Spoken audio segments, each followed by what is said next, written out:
Welcome to Greenland Gamers. This is Jakarasug. I am doing today the review that I promised everyone before when I did the unboxing for this headset, the MSI DS502 gaming headset. If you want to see that unboxing, feel free to click the link either in the upper right hand corner of this video or down in the description. As far as this review is going, I just want to put a disclaimer out here first. I was not paid for this review. Nobody provided me, this headset for free or anything like that. I bought it myself, and I'm just doing this review myself. So, that out of the way, let's go ahead and get started. First off, let's go over the looks and comfort. First things first, these ear cups are super soft. They are comfortable for, however long I want to wear them. Even if it's hours at a time, they do not become uncomfortable. So super duper nice and soft. The strap up here, while it may not hold it on my head as well if I'm moving a lot, since I don't really move a lot, this is really super comfortable too. Nice and soft, makes it so you don't have to actually extend these like you've seen some headsets. You extend the sides to get it to fit. This does not do that. It's just this strap up here that stretches to fit your head. It's super nice. So I really enjoy that part. Again, if you're the type of person that moves around a lot while you're gaming, which I don't think there are a lot of people like that, but if you are, then this is not for you because it doesn't hold it quite as snugly on your head as some others do, and so it might fall off. As far as the sides here, these dragons, while they look really cool, they end up really not mattering because when you're wearing them, you can't see them. So if you want to show off to other people that are around you, then great. Or if you want them to look good when they're just sitting on your shelf or your desk, while they're plugged in, I have it plugged in this time, unlike I did with the unboxing, then, it's nice, but as I said, not super important. The microphone, though, the microphone tip, this lights up. Whenever it's turned on, it lights up. Let me just turn that off really quick. I'll just bring this in here. This is the control. You've got the little mic thing here. If you hit that, it turns it off. Hit it again, turns it on. And that is really nice because you can actually see that out of the corner of your eye when you have the headset on, and it lets you know more easily whether people can hear you or not. So that is a super nice thing that they did that. Just a little thing, but it really does make a difference, especially for someone like me who does a lot of recording. Also, the ratcheting on this microphone is nice. It keeps it in place where you want it. It's not super loose where it's going to fall or something, even if you shake it. It doesn't just fall down. It keeps it in place, and you can just ratchet it up to the top when you don't want to use it. Ratchet it down when you do. Also, this part up here does bend, not a lot, but it does bend some, so you can get it more in front of your mouth. Now, as far as performance goes, because looks and comfort will only take you so far. They're important, but performance is where we really want to look. As far as performance goes, let's hit the microphone first. For me, the microphone was the main reason I actually bought this headset, just because I needed something for recording videos. So this microphone, it doesn't do super good noise canceling. It does okay as far as the noises aren't really loud or piercing.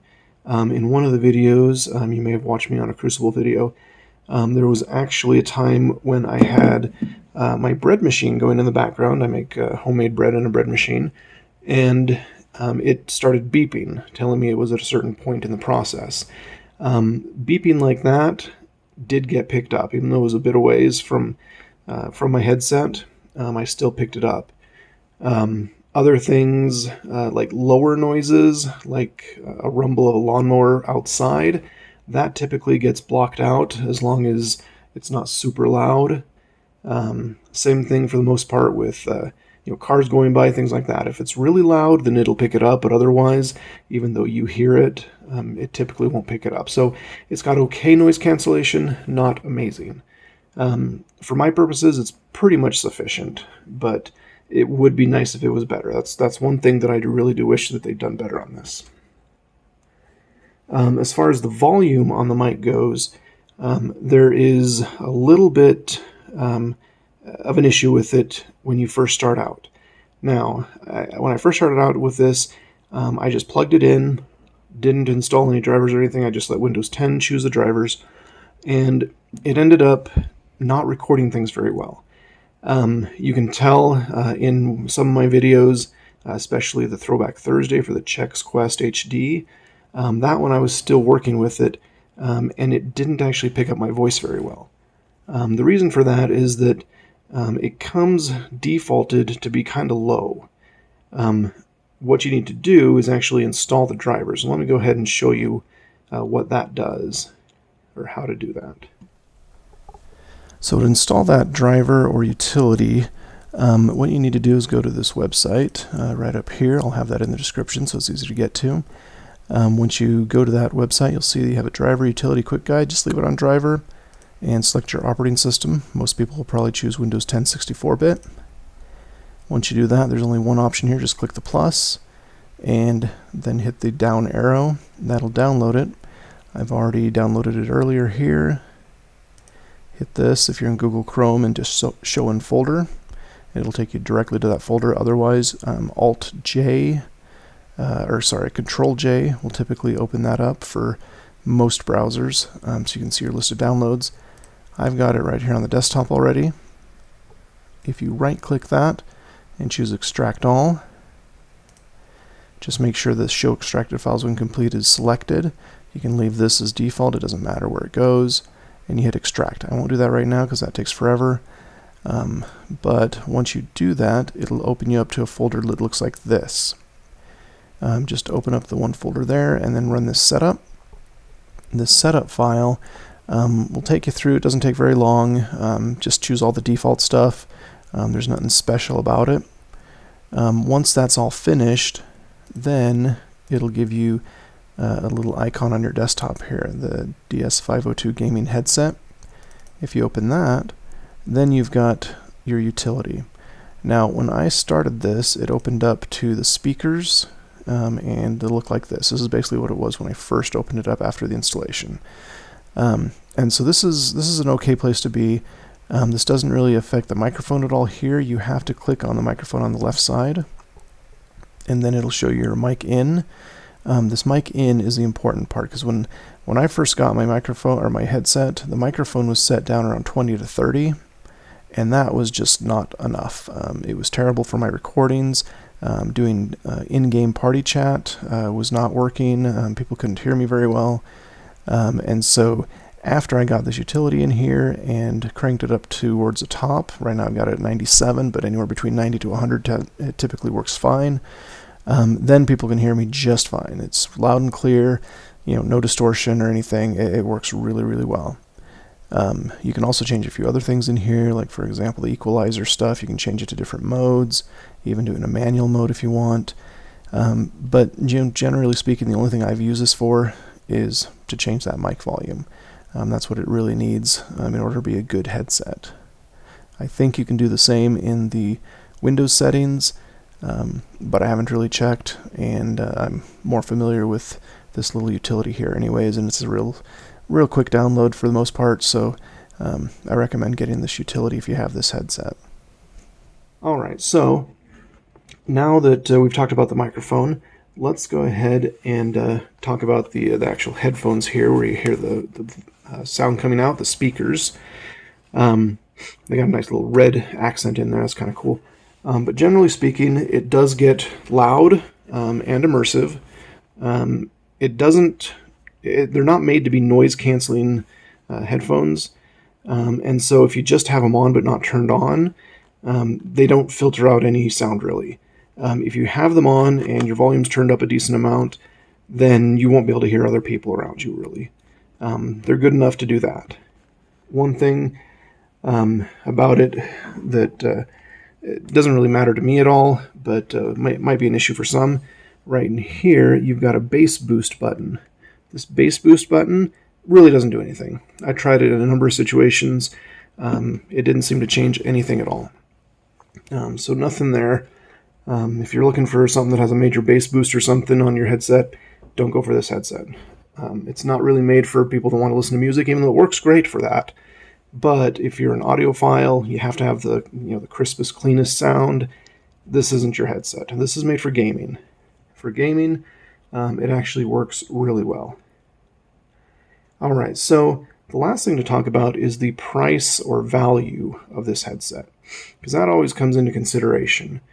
If this headset cost, say, $100, $150, or $200, like some of the more expensive gaming headsets cost, this probably would not be a very good value. But seeing as I bought it for less than $50 off of Amazon, go ahead and check down in the description for a link to get that. But anyways, this being less than $50 makes it a great value. It's hard to find any decent headsets for less than $50. Sure, you can get some cheap ones for $20 to $30, but those tend to be pretty bad. The one I was using prior to this one was about that level of quality. Not good. So as far as value goes, I would say this thing gets a 10 out of 10 on value. Amazing value, works really well for the price. Probably worth, closer to 75, I would say. I'd be willing to pay probably about up to 75 for something like this. It being less than 50 makes it amazing. So, what's the final verdict on this thing? Well, like I said, if I was a professional gamer, I would probably go for something a little more expensive that's a little bit higher quality. Since I'm not a professional gamer, and I just do YouTube videos, this one has been more than sufficient for me. It's been great, actually. I love this headset. After getting the driver installed correctly, like I showed you earlier, it's been working flawlessly. That being said, with that amazing value, good quality and everything, I would say in a final verdict, I can't give it a perfect score just because of the noise canceling not being the greatest on the microphone. But considering the value being 10 out of 10, normally without the value there, I would probably give it maybe a 7 out of 10. But with the value being so great, I would have to give this a 9 out of 10. So that's my verdict on this headset. Great headset. Again, it's the MSI DS502 gaming headset. Link is in the description to get it off of Amazon. Let me know in the comments what you think about this headset. Ask me any questions. I'll try and answer them. And go ahead and subscribe.